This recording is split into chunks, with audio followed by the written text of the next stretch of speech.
Good afternoon, kings and queens, and welcome to Business Strategies and Tips with Lady L. I am your host, Lady L of Success Beyond Strategies LLC, building strategies that become successful actions, helping business owners and entrepreneurs take their vision, mission, and purpose, turning it into legal, profitable, successful business entities. This show is brought to you by the Madden Exchange Group, a book club, a social club of like-minded individuals with a powerful magnetic attraction that develops healthy relationships, positive personal development, and we share some wisdom and experiences in generational wealth development and wealth preservation. We have been doing the business empowerment days of the week. Today is Thankful Thursday. And we are so excited to be able to bring you some golden nuggets so that you can successfully and victoriously operate through your week. On this Thankful Thursday, we are going to talk about a topic, a subject that is very near and dear to my heart. It is the foundation of Success Beyond Strategies LLC, and that is vision.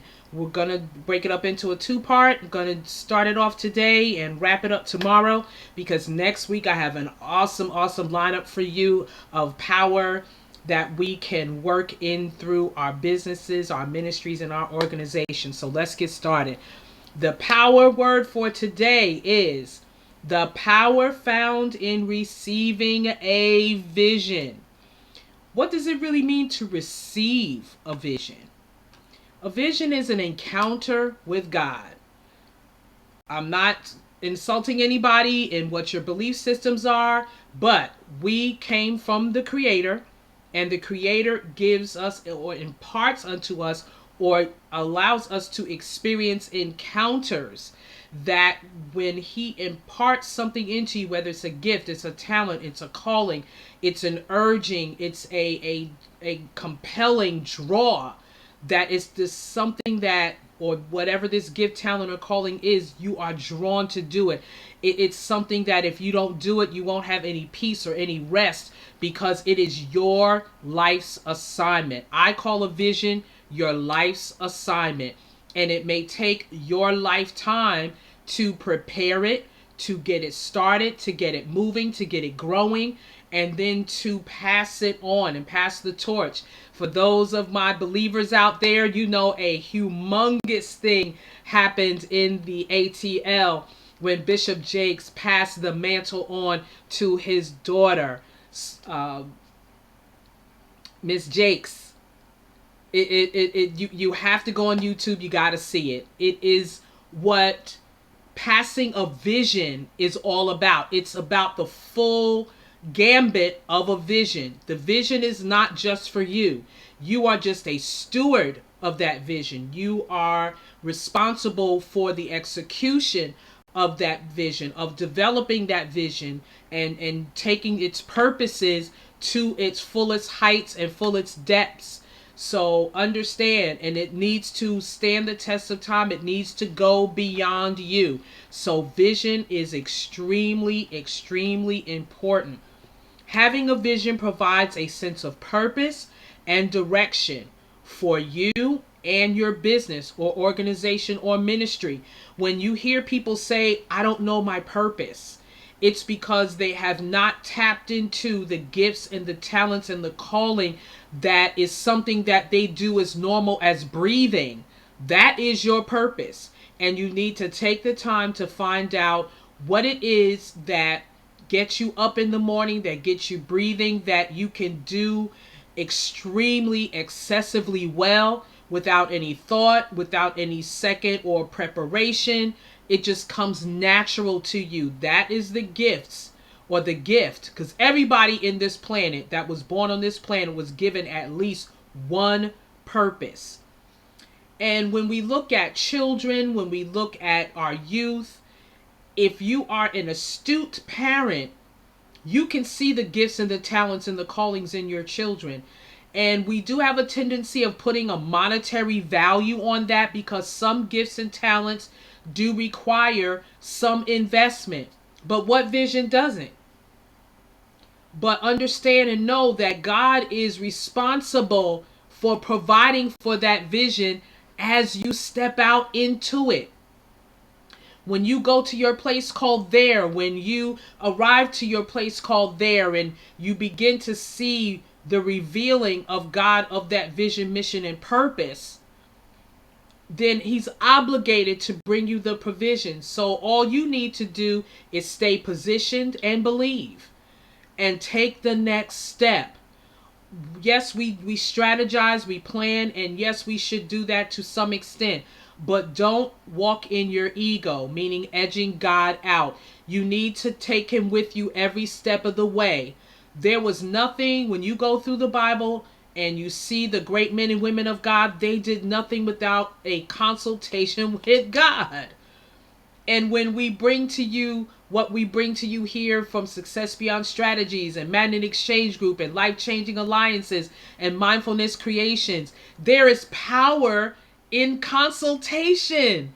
Even the Bible instructs us to make sure that you are obtaining wise counsel, not from so much a whole lot of people, but there will be a select group or select few that in your walk of your vision journey that God will bring along your path to make sure that you are getting to your next step. When I look at one of my favorite Bible characters, Joseph, even though he was put in a pit by his brothers and sold into slavery and had different levels of slavery when he arrived in Egypt, every place he went, God made room for his gift and revealed more and more his purpose. And there was some personal development that Joseph had to go through so that when his time came to stand before the Pharaoh, he was fully equipped in his character, in his integrity, in his morals, in his ethics, in his standards. So vision is huge. Vision alone is a process. Now, we know we get excited about something that God shows us. We think it's supposed to take place right now. That is just the door opening. That is just the introduction that God is getting your attention. When David fought Goliath and God saw the heart of David in action before man and how he had to wait until he became of age and had some more life experiences before he actually got turned over the kingdom. And rightfully so, because even in his kingdom, even in his reign, he still got in his flesh and he still needed to go through a process. And then some of that vision, he had to prepare for his son Solomon to then take the next mantle, because he served his purpose militarily, and where God needed the next vision for the land to go, for the country to go, it could not require blood being on the hand. So there is a process in vision.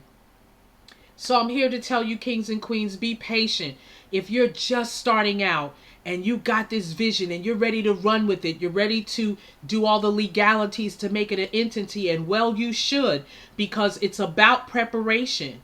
When you look at once Joseph got in reign and was able to interpret a dream, because that was one of his gifts, there was a 7 year of preparation for a 7 year of famine that was coming. So when you're given a vision, understand that there's a preparation time. Be patient with the process. Be patient with the journey. Trust the journey. Trust the process.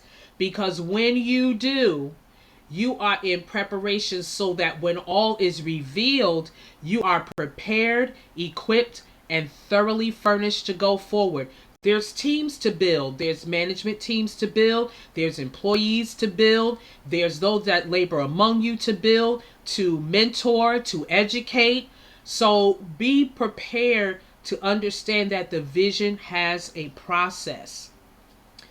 Having a vision provides that sense of purpose, that sense of direction. It also will help you define your short and long-term goals. That's why we write the vision down and make it plain. You have a 1 to 3 year plan. First of all, you have a 0 to 6 month plan. You have a 1 to 3 year plan. You have a 3 to 5 year plan. You have a 5 to 10 year plan. You have a 10 to 20 year plan. And then beyond, because you want your business, your entity, your organization, your ministry to stand the test of time because of who you serve. That's why it's so critically important to understand who your ideal audience is, who your ideal clients and customers are, so that you can assess in your plans, in your vision, well, will my vision go generationally? It may be servicing this ideal client today, but is it going to serve this ideal client as they mature, as they get older? Will it stand the test of time with this generation, or does it need to be flexible to operate in multiple generations? Our baby boomers, I applaud us, because we have seen, some of us have had the privilege of seeing our great grandparents, our grandparents, our parents, ourselves as parents, our grandchildren, our great grandchildren. So our generation has spanned almost 6 generations. That's huge. And with it comes a weighty responsibility to teach, to instruct, to mentor, to coach, whatever you want to call it. But you want to make sure that you are leaving a legacy. And when we talk about generational wealth and wealth preservation in the Magnet Exchange Group, and life-changing alliances and success beyond strategies and mindfulness creations, this is what we're talking about. It's not just the money part. Yes, that's important, but it's the foundations. It's the layering upon those foundations to bring that level of stability and strength to stand the test of time. So vision is critically important regarding your short and long-term goals. Vision guides the decisions you make along the way. That's why you've got to write it down, because when you write it down and making it plain, there's adjustments that you may need to make along the way. But you won't know that if you don't have the original blueprints written. If you don't have the original plans documented and cemented in what it needs to do, you won't know that. So it's critically important to be able to do that, so it can help you and guide you along the way in the decisions and the choices that you need to make. Remember, earlier this week we talked about choices and decisions. Please go to my YouTube channel, Lady Vern. Like, subscribe, hit the notification and the bell, because I'm telling you, you are going to see in the days and the weeks and the months ahead where getting that feed in your YouTube channel on a daily basis is going to be the perfect message you need to hear for where you are in that current position on that given day. So we want to make sure that these sessions are helping you. A leader has the vision and the conviction that a dream can be achieved. When you are given a vision and you've written it down and made it plain, you have to establish and settle and plant yourself deep to know and understand that you have a conviction that this is to be achieved. Whether it's preparing it where you see it achieved in your next generations, but you have to know that you have laid the strong enough and the depth enough of a foundation that it will stand the test of time and that it will be achieved. And what we do is we pray and ask God for the grace to have the life longevity to be able to see the manifestations of it. But I believe that if you don't get to see it in your lifetime, like God did for our dear Martin Luther King Jr. when he gave his the mountaintop speech, when he made that last speech before he drew his last breath that following day, he said, I've seen the promised land.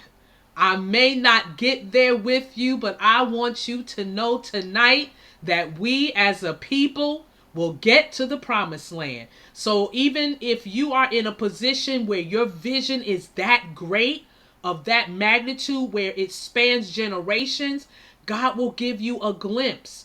I believe even God gave Moses a glimpse of the promised land, even though he disqualified himself from physically going in, because our God is a just God. And he's not going to leave you empty in the promises that in the vision and the mission and the purpose that he gave you.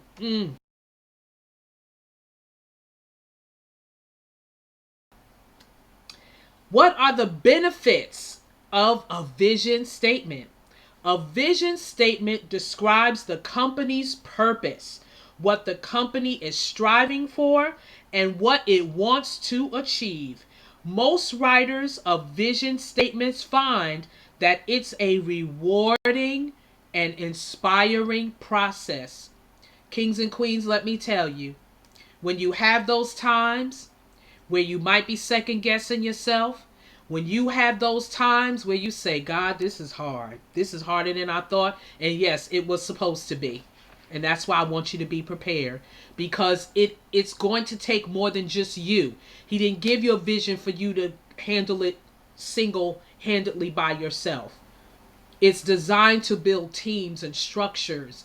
You know, when I look at the Woman That Are Loose conference that was here in Atlanta, and I got to walk through all of the arrangements that were made, because I had the privilege of serving at least one day there. And I'm here to tell you, you can tell that with the results, that it took a couple of years to strategize and plan the execution of 4 awesome, powerful days. People were there week in advance, and maybe a little bit more. They may have had to travel to Atlanta periodically to make face-to-face arrangements and different things. Vision takes time. Vision takes effort. Vision takes planning. Vision takes strategizing. Vision takes perseverance. Vision takes consistency. Everything that I have talked about in these power series, vision takes all of those attributes. Most writers of vision statements that find that it's a rewarding and inspiring process, it gives them the chance to articulate the characteristics that influence the organization's strategy. In other words, I have to say this again. My Bishop Mama Barbara Glanton from the Love of Jesus Family Church of Newark, New Jersey, every time we met for 13 and a half years, she never missed a day that when we gathered together, whether it was Monday night prayer or Tuesday night Bible study, and then when we started having our services, you know, we had 2 services on a Sunday. Let me tell you, she never stopped sharing the vision. She told us that vision every time we got together, because we needed it embedded in our spirit. We needed to be connected to it. We needed to be joint to it. We needed to lock arms with it and be able to march together with it until it was manifested. And if you go to 88-94 Boylan Street on the corner of Abinger and Boylan Street in Newark, New Jersey, you will see the 13 years of us telling us that vision every day. It's still standing and growing. Yeah, oh, hallelujah. The components of a good vision statement: it is written in the present, not the future, because you are calling those things that be not as though they were. Oh gosh, let me keep going. It is summarized with a powerful phrase. So take your time with your vision statement, with your mission statement, with your purpose statement, because it has to be a powerful phrase. And it don't have to be big and long. You know what one of my favorite phrases is? Just do it. Do you hear the power in that? Good old Nike. Just do it. You can attach that to anything that you are pursuing. Just do it. Just write it down. Stop procrastinating. Oh, let me get my notes, because this was a powerful statement one of our kings shared today. Procrastination is the thief of all blessings. It is the thief of vision. It is the thief of purpose. I dare say, this is what I used to say about procrastination. Procrastination kills. It kills a vision. It kills a dream. It kills a purpose. I'm going to take it that deep because it does. So stop. God has given you the grace with whatever he has given you, whatever you have named your business that he has given you, whatever you have named your entity, whatever you have named your organization, whatever you have named your ministry. God gave you a powerful statement that no matter what, the tears can be coming down your face. But when you read that power statement, that powerful phrase, you can't help but stand back up and stand flat-footed and say, let's go forward. The components of a good vision statement describes the outcome, the best outcome we can achieve. When she described that church to us, we can look at it, we can envision it. And then when she went to the architect and we wrote the blueprints, each one of us, because we had to do a couple, so each one of us took a piece of paper and stuck it up on our wall so we could see it, so we could touch it, so we can experience it. And then when she got the color drawing of it, oh my gosh, and put it up on that pulpit so that we could see it, it was nothing for it to come to pass. And when it comes to pass, Habakkuk 2, though it tarries, wait on it. It will surely come. But while you're waiting, you're doing your due diligence of preparation. And I'm here to tell you, when it starts to come and start to manifest, it will come quickly. It will not tarry. It will not delay. So that's why you have to prepare during that time. One of my other favorite stories is the story of Noah. It took him a couple hundred years to build that ark because nobody believed, and he only had one message. One message, and he had to repeat that message every day. They laughed at him. They mocked him. They called him everything but a child of God. But oh, when God told him to gather up the animals, when he told him to go take your family and go in, I've given them all the time that they needed to believe your message. And when he went in and God locked the door, Noah didn't lock the door, God locked the door. And nobody could get in and nobody could get out. I'm here to tell you, when you write that vision down and you describe that outcome in the present tense and how it is going to manifest and how it's going to be achieved with unequivocal language, meaning it's not wavering. You're not wishy-washy with your words. You're not writing down one thing and saying something else. You are writing down, you are speaking what you're saying of what it's going to be. That powerful phrase, that outcome, that best outcome that you're going to achieve. What it does when you have this type of component of vision statement, it evokes all emotions because emotions are unstable. They are not nothing to build on. They aren't anything that you can develop from.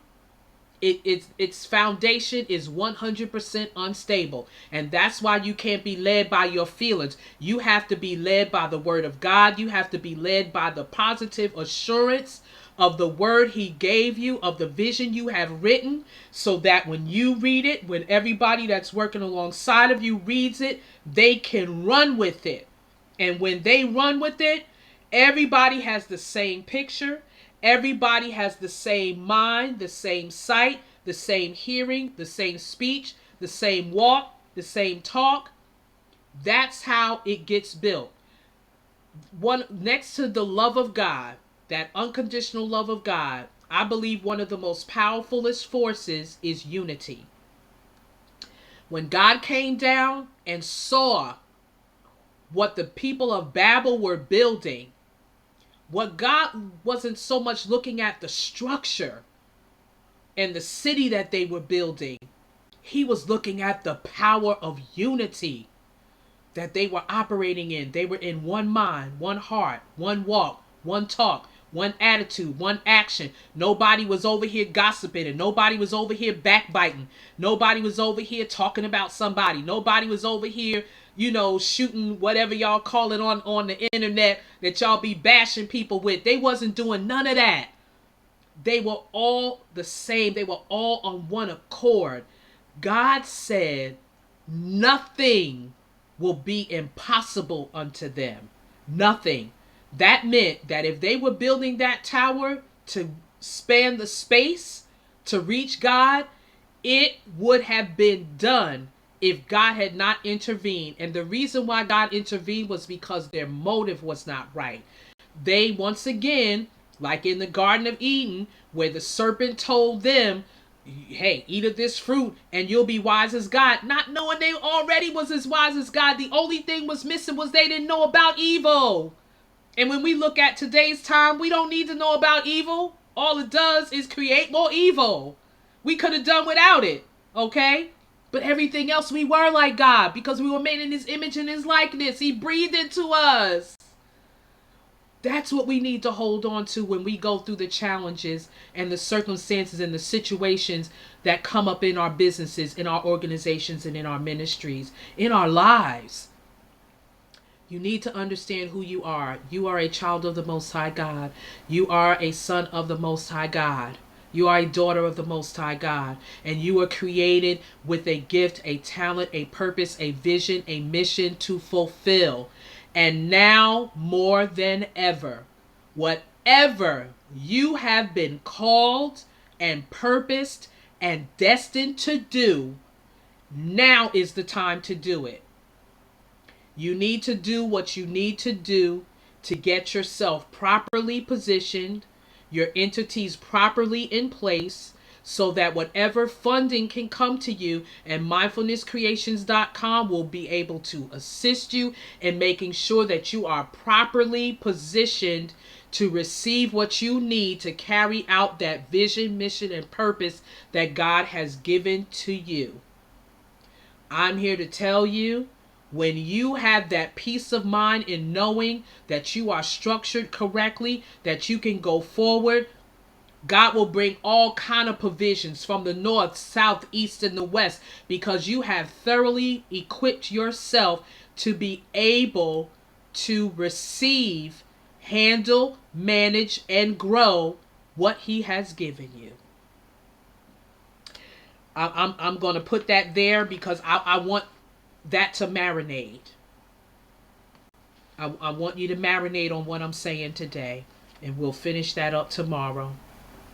Please leave a comment, because I would like to know your takeaways from all of these shows that you have been sharing and connecting with me. I want to make sure that it is feeding your spirit, your soul, your mind, your purpose, your destinies, your vision, because I just want to see everybody do what God has called them to do, so he could say to all of us, well done, thou good and faithful servants. Thank you, Instagram family, for following me. Success Beyond Strategies. That's STRATEGZ. Again, go to my YouTube channel, like, subscribe, hit that notification button and that bell. That's Lady Verne, LADYVERNE. Please join us on our Life Changing Alliances personal development call Monday through Friday at 9 a.m. I'm here to tell you it is such a blessing. Our Zoom room number is 404-333-8430. And you can also, at 10 o'clock, jump right on our Managed Exchange group call Monday through Friday at 10 a.m. Zoom room number 924-039-3360. And don't forget to visit our managedexchangegroup.com.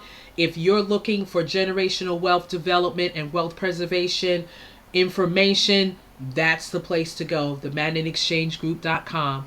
And for your business entity funding sources, your business credit sources, mindfulnesscreations.com is the place to go. So with that being said, remember to trust your journey. Trust the journey. God is with you. He'll never leave you or forsake you. Adventure has called. You have answered, because you've taken that first step to say, God gave me this vision and I'm going forward. And understand and know that you did not wake up today to operate in mediocrity, because you are not mediocre. God did not create mediocrity in you, and he did not create a mediocre person. So understand that. Count your blessings. and make sure that you have a thankful Thursday. Look upon your week this week and just thank God. If it's just one thing you got accomplished this week, be thankful, be grateful, be appreciative, because that's one step closer to changing your entire trajectory of your life. And for those that you have been called to serve in your communities, your clients, your ideal customers, love on them, appreciate them, let them know how much you appreciate them servicing to you and you having the privilege to service them. And I tell you, they'll refer you to other people. They will keep their loyalty with your business. And next thing you know, they'll be boasting and bragging about your organization, your business, or your ministry, because you have provided that vision of love and service unto them. Bye-bye for now.